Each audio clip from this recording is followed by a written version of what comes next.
తాజా 30. ఆయన వయసు 67 ఏళ్ళు, అంటే రిటైర్మెంట్ వయసు దాటిపోయి 7 సంవత్సరాలు అవుతుంది. ఈ వయసులో ఎవరైనా ఏం చేస్తారు? మనవడు మనవరాళ్లతో ఆనందంగా గడుపుతారు.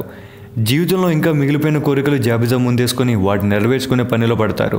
ఎప్పటి నుంచో వెళ్లాలనుకున్న పర్యాటక ప్రాంతాలు తిరగడం ప్రారంభిస్తారు. ఇంకా చెప్పాలంటే దైవ చింతన వైపు మళ్ళీ కృష్ణారామ అంటూ భజన ప్రారంభిస్తారు.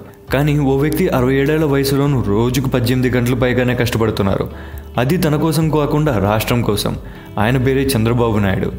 ఏపీ సీఎం చంద్రబాబు నాయుడు పని రాక్షసుడని సంగతి తెలిసిందే. కానీ ఆయన మరీ ఇంత పని రాక్షసుడని తెలుగుదేశం నేతలు కూడా ఆశ్చర్యపోయే సంఘటన రిపబ్లిక్ డే రోజు జరిగింది.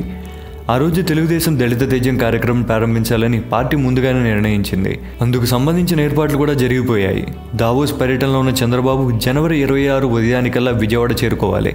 ఉదయం రిపబ్లిక్ డే ఉత్సవాల్లో పాల్గొనాలి. సాయంత్రం దళిత తేజం కార్యక్రమంలో పాల్గొనాలి. ఇది షెడ్యూల్. కానీ విమాన ఆలస్యం వల్ల చంద్రబాబు సకాలంలో చేరుకోలేకపోయారు. మధ్యాహ్నం వరకు ఆయన విజయవాడ చేరుకోలేకపోవడంతో రిపబ్లిక్ డే ఉత్సవాలు గవర్నర్ ఒక్కరే నిర్వహించారు. ఆ తర్వాత దళిత తేజం కార్యక్రమం కూడా వాయిదా పడుతుందని అంతా అనుకున్నారు. కానీ చంద్రబాబు విజయవాడలో కాలు పెట్టేసరికి 4:30 గంటలు అయిపోయింది. మరీ అంత దూరం విమానంలో ప్రయాణించి వస్తే ఎవరికైనా జెట్ లాగ్ సమస్య ఉంటుంది. అది చాలా సహజం.